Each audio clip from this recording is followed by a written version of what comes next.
A continuación, presento al doctor Guillermo Williamson de la Universidad de la Frontera, región de la Araucanía, Chile, quien abrirá el seminario internacional con la conferencia magistral Paulo Freire, siempre presente en la educación transformadora y pedagogía crítica de Chile.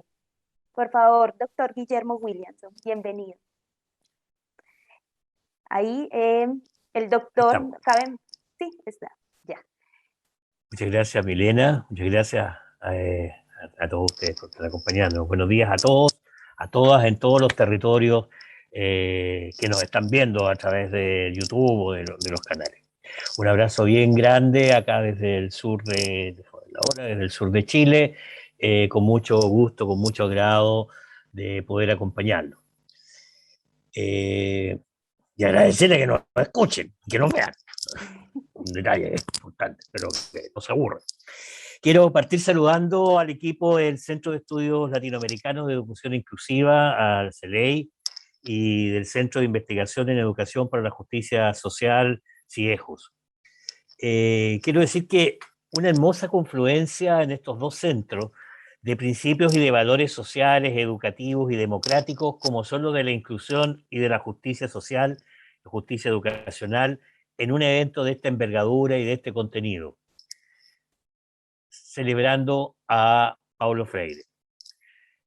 Felicitaciones, no soy nadie para felicitar a nadie, pero quiero, igual como simple ciudadano y educador, felicitarlo tanto al CELEI como al CIEJUS por organizar este seminario 100 años, sujeto de transformación, realidad y Freire.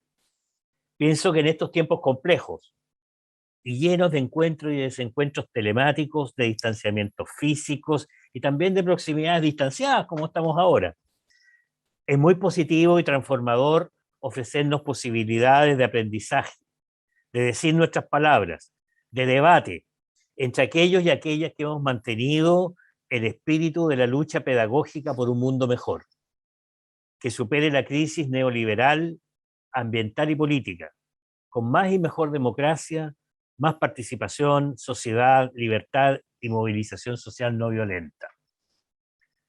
Es muy importante decir la palabra pedagógico-política de este gran movimiento mundial por una educación liberadora y cargada de esperanzas en un mundo mejor.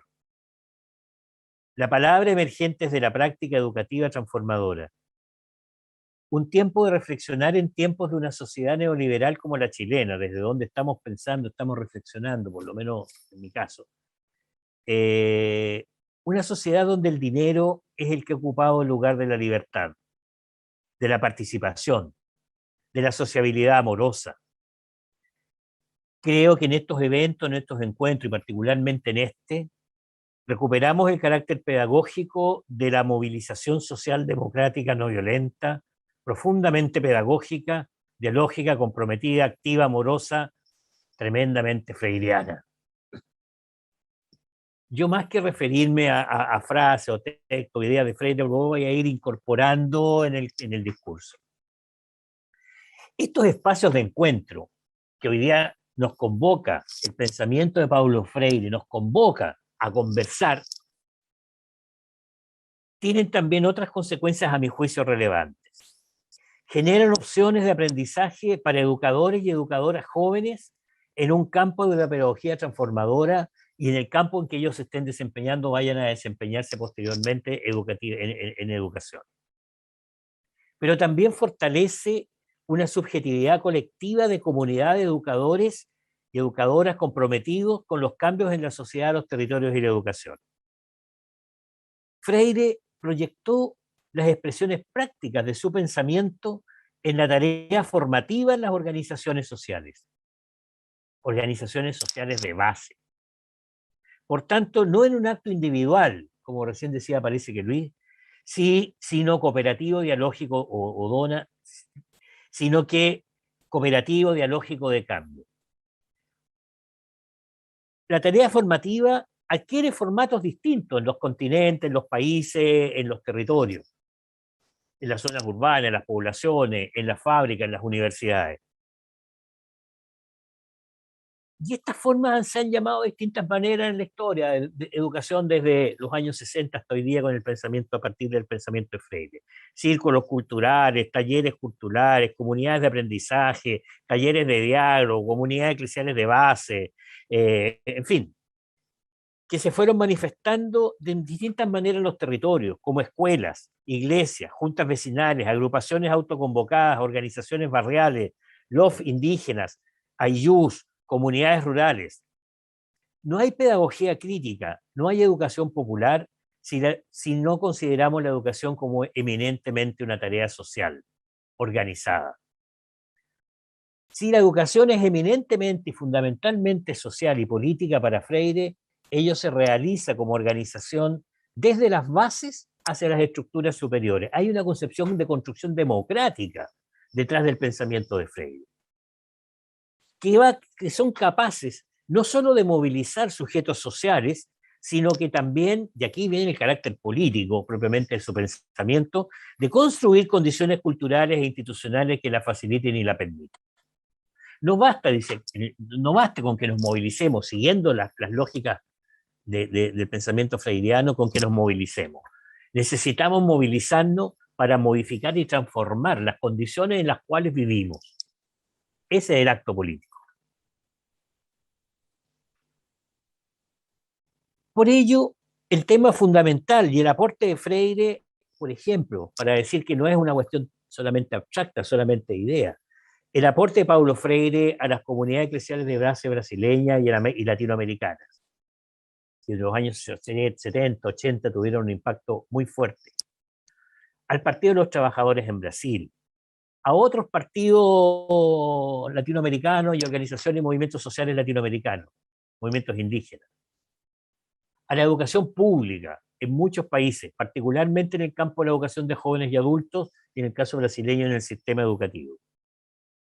Todo esto es innegable, que ha habido un aporte concreto y práctico desde montones de actores sociales que recogen el pensamiento de Freire y lo proyectan en las condiciones institucionales que permitan una transformación efectiva de la sociedad, de la educación como un derecho, pero que también permitan la reproducción, la resistencia, el movimiento de las organizaciones de base que están trabajando y luchando por una educación distinta, por una sociedad mejor. Ayer fue el aniversario de la inmolación de Sebastián Acevedo, el 11 de noviembre de 1983, aquí en Concepción, acá en Concepción, desafiando la dictadura y clamando por la vida de sus hijos. Es el momento, como señala Freire en los fundamentos morales de su concepción cultural, de reivindicar a las grandes personas sencillas que con su ejemplo, sus gestos, sus palabras, enseñan caminos pedagógicos de vida. Inicio con esta relación entre los testimonios de Sebastián Acevedo y de Paulo Freire para plantear que el testimonio activo es en primer lugar un acto pedagógicamente subversivo, generador de otros lenguajes corporalizados capaces de transformar la realidad por la movilización activa del pensamiento comprometido históricamente, hecho movimiento de movilización social práctico por una sociedad más justa, dignificadora, libre, educativa a lo largo de toda la vida para todos y todas. El movimiento contra la tortura Sebastián Acevedo y el movimiento de la educación popular latinoamericano, en un sentido amplio, son proyecciones del testimonio de vida de ambos. Acevedo y Freire ya no están con nosotros, pero son testigos presentes y actuales de personas comprometidas con la justicia, la movilización pedagógica liberadora, crítica y transformadora, que es expresión no violenta de la lucha social por la dignidad humana colectiva. Ya tenemos en nuestra sociedad muchos muertos, jóvenes, muchos mutilados, muchos cansados. Necesitamos repensar nuestra capacidad de actuar. Y ello exige hacerlo desde otra pedagogía. Ello nos exige hacerlo desde otra pedagogía y conceptualización de la educación que responda a los desafíos de una sociedad en transición. ¿Cómo la definía Freire cuando llegó a Chile en los años 60 del siglo pasado? Una transición del neoliberalismo a algo distinto, de una democracia representativa a una que redefine el poder ciudadano, de una institucionalidad centralizada a una regionalizada, de una educación de mercado a una educación ciudadana.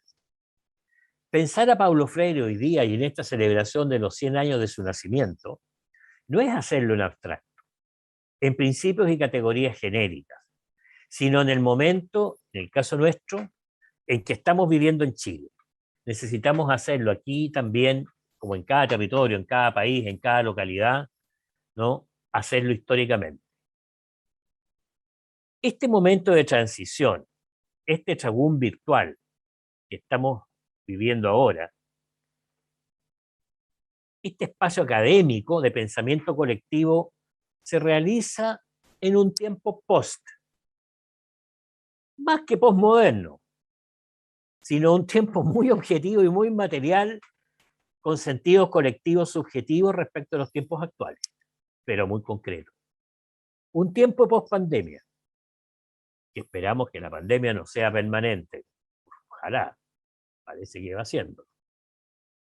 Tiempo de post-pandemia en que cuestiones como las desigualdades en los derechos y el acceso desde la salud a la Internet se han hecho dramáticamente visibles, donde las nociones de solidaridad y de ayuda mutua han sustentado muchas vidas y familias, donde los cuerpos, nuestras corporalidades, han adquirido una revalorización y una reconsideración social y cultural, donde el empleo, el desempleo se han ocultado en un conjunto de medidas y políticas de distribución de recursos públicos, pero sobre todo sustentado por los propios trabajadores y trabajadoras con sus subsidios de desempleo, con sus sistemas de gastar sus sistemas de ahorro, los distintos sistemas de ahorro. La post-pandemia hay que convertirla en un tiempo de iniciar también un tiempo de transformación del calentamiento global y de sus dramáticas consecuencias naturales provocadas o expresadas en el cambio climático. En este escenario, ¿cómo entendemos el ser, seres del mundo, que tomamos decisiones en un diálogo entre nosotros y ese mundo que fue el primero que leímos en palabras de Freire? ¿Cómo nos entendemos en este mundo post-pandemia? ¿Cómo nos vamos a entender nosotros, entre nosotros mismos, aquí como individuos, como colectivos sociales, como personas, en relación al mundo del cual formamos parte? Vivimos un tiempo también en Chile de post-estallido social y construcción de la Convención Constituyente. Algo nuevo emerge desde el fondo telúrico de la historia y de los territorios. No lo sabemos bien, pero se está gestando, y es nuestra esperanza, un país diferente. ¿Cuándo y cómo será? No tenemos claridad todavía. Pero está en marcha este proceso reconstructor de la convivencia que durará al menos 2 décadas más, para una o 2 generaciones también hacia adelante.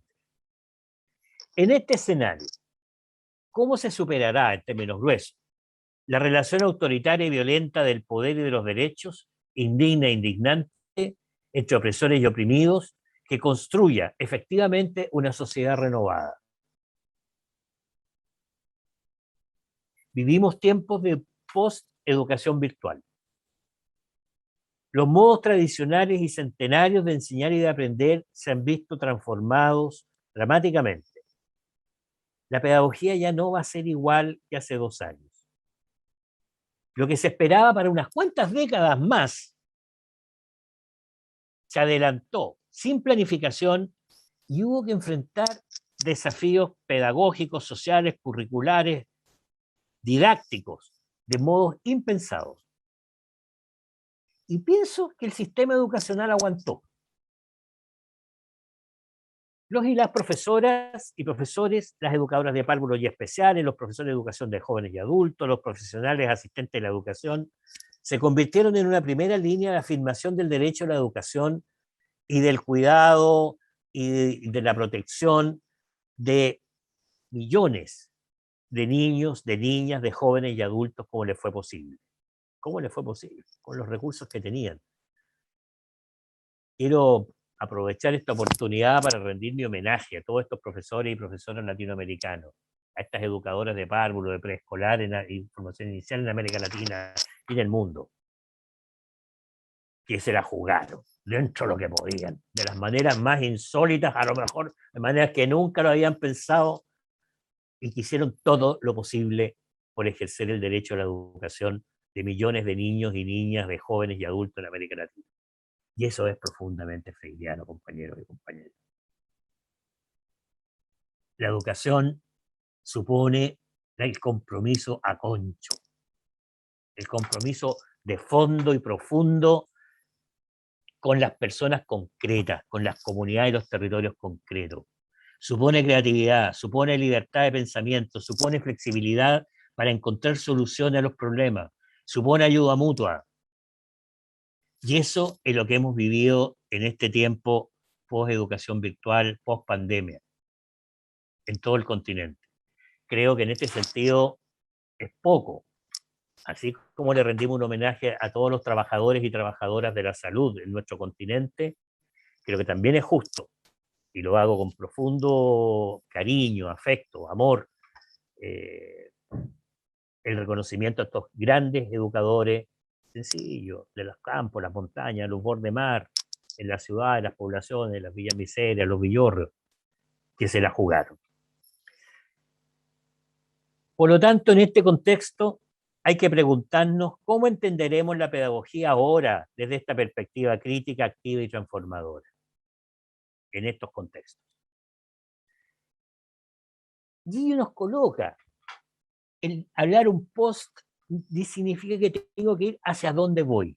Es cierto que tenemos un tremendo acertijo, tenemos bastantes inseguridades, tenemos bastantes incertezas, pero nos coloca también una opción y un tema interesante, profundamente también planteado en lo que nos señala el educador a quien celebramos hoy día. Debemos plantearnos, empezar a repensar también, no solo en abstracto, que yo creo que es importante, no quiero decir que no pensemos en abstracto, pero quiero decir que de otra manera necesitamos concretizar los pensamientos para poder efectivamente generar una movilización, ¿no? Partir de la palabra es partir de la realidad, partir de la condición histórica de quien dice esa palabra. La pregunta que tenemos que hacernos ahora, siguiendo el pensamiento de Freire, es ¿cuál es el inédito viable que quiere vivir el pueblo de Chile? ¿Cuál es el inédito viable que queremos vivir como sociedades? ¿Cuál es esa sociedad a la que aspiramos y por la que hemos luchado en distintos frentes durante décadas, hasta que se aglutinó en el estallido social de octubre del 2019 y en el plebiscito del 2020? Hoy la Convención Constituyente está en proceso creativo, constructivo, participativo de interpretar ese anhelo colectivo de una utopía posible. No de una utopía abstracta y racional como la de Santo Tomás Moro y las que le siguieron en esa misma línea, sino de una utopía que puede concretizarse, con los dolores e incertezas propias a tiempos de tránsito que nunca se saben tampoco cuándo terminan.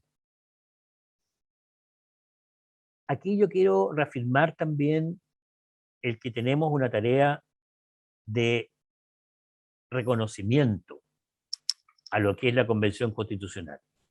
Nosotros no podemos dejarnos llevar, y aquí hago un paréntesis, si me permiten, compañero y compañera, nosotros no nos podemos dejar creer la propaganda que está haciendo los sectores más conservadores de la sociedad respecto de la Convención Constitucional. La Convención está trabajando bien y requiere de todo nuestro apoyo y toda nuestra confianza en ella, los convencionales. Creo que eso es fundamental. Es una actitud política y no podemos nosotros como educadores dejarla sin considerar. La esperanza utópica no se refiere, y a mí me encanta esta idea, no sé, tengo un cierto sentido práctico de las cosas, entonces me encanta esta noción de Freire del inédito viable.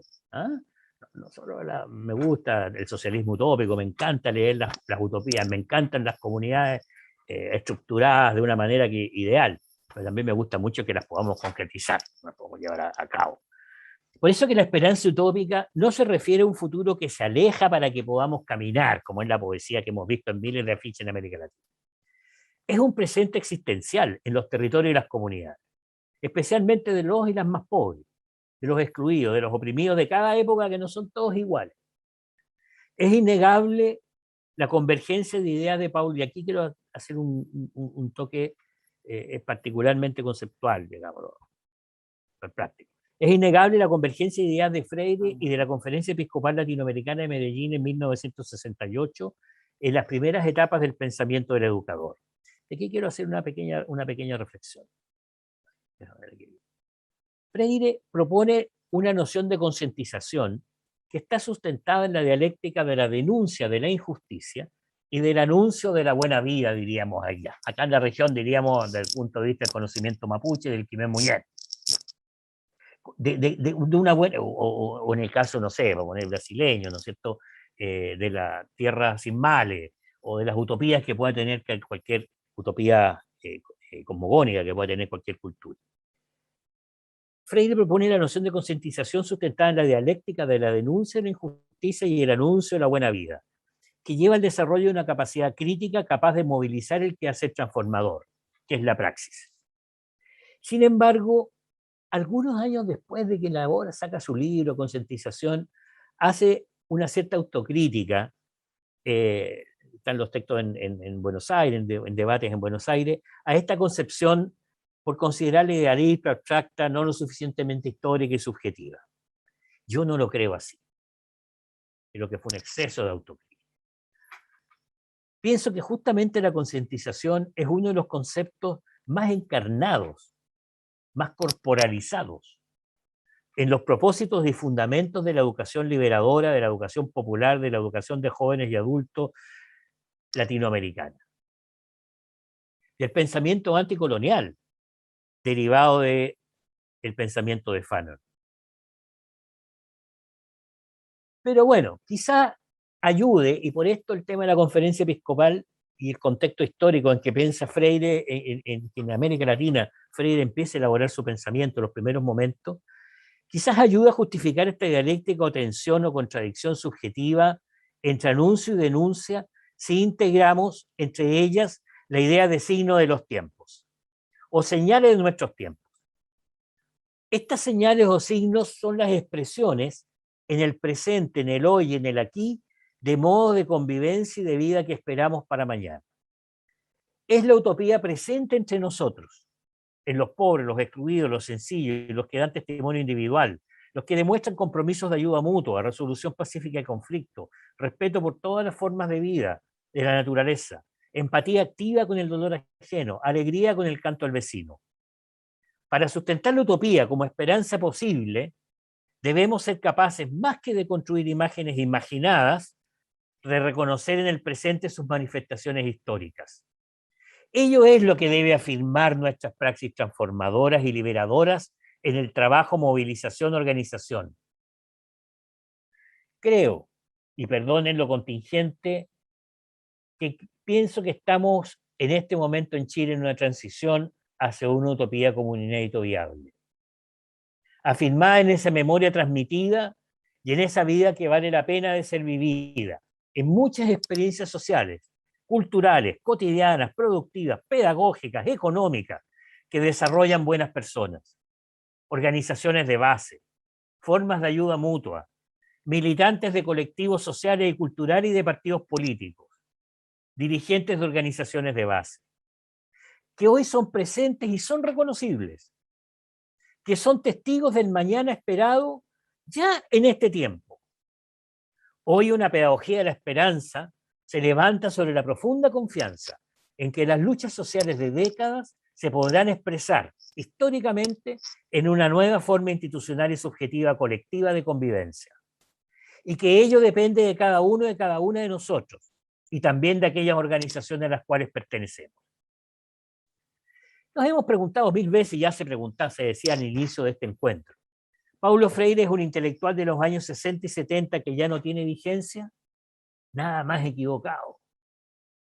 Hoy, cuando Chile se pregunta a sí mismo por su convivencia social, sus derechos y responsabilidades y la distribución ciudadana del poder, Más que nunca renace el pensamiento de Paulo Freire en distintos ámbitos y expresiones de la educación escolar, de la educación popular, de la educación de jóvenes y adultos, y en el quehacer de otras profesiones, antropólogos, trabajadores sociales, psicólogos, psicólogos sociales, sociólogos. Los 2 años de vivir la pandemia han sido súper freirianos. El 2020 celebramos los 50 años de la pedagogía del oprimido. El 2021, los 100 años del nacimiento de Paulo Freire. Y no han sido años cualquiera, como decía, en la vida del planeta, de la humanidad, de los pueblos, de los educadores, de los territorios. Estos tiempos de transición ambiental, social, política y económica, lo que no es poco, generan incertidumbre respecto del futuro, pero nos cargan de esperanza freiriana, pues contamos con su pensamiento, con su teoría, con reflexiones en múltiples campos de lucha por la justicia social y educativa que podemos construir, actualizar, renovar, mejorar. Justicia que implica igualdad efectiva de derechos a la dignidad humana en todas sus expresiones. Inclusión que implica no solo integrar al colectivo social y a la sociedad, a las personas excluidas de ella, sino acogerlos amorosamente, acoger amorosamente a quienes recibimos en nuestras comunidades. Cuando trabajamos en cursos de perfeccionamiento docente o de directivos, actividades académicas variadas, experiencia de educación popular o rural, siempre aparece una frase, una imagen, una idea, un texto sacado de internet sobre Paulo Freire. Freire ha trascendido la época en que pensó sus primeros libros, pues él mismo enriqueció su pensamiento en un proceso coherente de crítica y autocrítica. Pero sobre todo porque sus ideas fueron producidas en tiempos de profundos cambios políticos, sociales y culturales mundiales que ofrecieron y ofrecen sentidos a miles de educadores y educadores que intentan ejercer su profesión y tarea educativa en contexto de transformación social. En Chile, Freire es un referente para educadores y educadoras de todo tipo. No como un sujeto icónico o testimonial de santidad, sino como intelectual y educador que continúa fundamentando conceptual, metodológica y éticamente diversas experiencias y prácticas educativas. Hay muchos conceptos que se han desarrollado y que continúan siendo importantes, instalados en el pensamiento educativo. La idea de pensamiento y conciencia crítica, de concientización y de praxis, de ejercicio de la libertad, de aprendizaje significativo y currículum contextualizado, de la sistematización de los saberes culturales del pueblo, que nadie es ignorante o inculto, de la idea de la pedagogía activa y transformadora, la relación entre los saberes formales y los saberes sociales, la extensión o la comunicación, la lectura del mundo y de la palabra, el valor a la cultura popular. Son conceptos que reconocen fundamentos freirianos, el positivismo y el conductismo, la estandarización y la racionalización de las teorías educacionales de la imposición autoritaria de la educación de mercado neoliberal no ha logrado enterrar la memoria freiriana. En sus palabras subversivas, versos subterráneos, ejemplos personales, miles de educadores y educadoras, profesores muchos, en silencio, con su testimonio, conversando en comunidades autogestionadas de aprendizaje, han mantenido, reconstruido, reconceptualizado su pensamiento. Me pregunto, ¿cuánto de Freire hubo en la participación y conciencia de jóvenes y estudiantes en las movilizaciones del estallido social que lo conocieron a través de sus maestras y sus maestros, de sus profesores y profesoras, de sus educadores populares? Hay otros temas, sí, a mi juicio, que han sido poco explorados en su pensamiento. Creo que se ha trabajado poco la gestión democrática de la educación estatal y pública en institucionalidad descentralizada. Está la experiencia, ¿no es cierto?, en San Paulo, que me parece que quizás no hemos explorado suficientemente. Me quedan unos 5 minutitos y cerramos. En la formación inicial docente, su concepción de enseñanza y del proceso de relaciones sociales de aprendizaje, del desempeño profesional docente, del currículum y la didáctica. Yo creo que nos falta integrar más a Freire, por lo menos acá en Chile, en la formación de los profesores futuros. En la educación intercultural bilingüe, con pueblos indígenas, migrantes transnacionales, afrodescendientes, y en el aprendizaje de segundas lenguas, de recuperación de lenguas maternas perdidas o en riesgo de desaparecer en contextos interculturales, y en un sentido más amplio, la educación en todas las diversidades. La educación a distancia y el uso de las tecnologías que nos coloca la cuestión de la corporalidad tan cara a Freire, esa idea de que somos parte del mundo y no ajenos a él en un tiempo de virtualidad. Siguiendo a Freinet, que plantea que las tecnologías determinan las pedagogías, o a Fanon, que señala que la infraestructura es ya una superestructura, en este escenario, ¿cómo entenderemos desde el pensamiento Paulo Freire esta irrupción tecnológica tan radical y totalizadora de la educación liberadora y transformadora? ¿Liberadora y transformadora de qué? Creo que para el mundo académico, extensión o comunicación, por su carácter teórico y práctico, debería ser un texto de cabecera a los estudiantes e investigadores de todas las ciencias aplicadas en la educación superior. Una nueva manera de concebir la producción y difusión de conocimiento requiere un enfoque comunicativo y no colonialista de extensión autoritaria de un saber sobre otro. Hay que pensar la producción de conocimiento no solo desde un polo epistemológico como sistema de conocimiento, sino desde varios otros en los cuales los populares, indígenas, afrodescendientes, alternativos, tienen una gran presencia. Y también reconocer y recuperar el valor de la sistematización de las experiencias como fuente de saberes que fueron tan caras a la educación popular latinoamericana durante los años 70, 80 en América Latina. Es un modo de reconocer la amplitud de posibilidades que un estudio y una reflexión cooperativa crítica del pensamiento de Freire puede hacer a una sociedad y un mundo global con una enorme variedad, valga la redundancia, de diversidades. En este escenario, las preguntas que en algún momento hacían Nogueira y Freire respecto a la ciencia son más válidas que nunca. ¿Ciencia para qué? ¿Ciencia al servicio de quién? Hay campos que su presencia es permanente, valorada, debatida, investigada y asumida explícitamente, y otros en que la actualización, investigación, sistematización y difusión sigue siendo un desafío. Respondiendo a la pregunta inicial, he presentado en estas palabras algunas reflexiones de Paulo Freire desde el momento actual en Chile, en distintas áreas educacionales, institucionalizadas o autónomas, que nos desafían a pensar la educación que queremos en la sociedad que está emergiendo de la Convención Constitucional y del debate nacional sobre la sociedad que soñamos, y que hoy ya viven muchos en pequeña escala. Espero, compañeros, compañeras, que mis palabras les hayan incitado preguntas, reflexiones y sobre todo decisiones de acción. Muchas gracias a todas y a todas por darse un tiempo de escuchar. Un millón de gracias y que nos vaya todo súper bien en este seminario.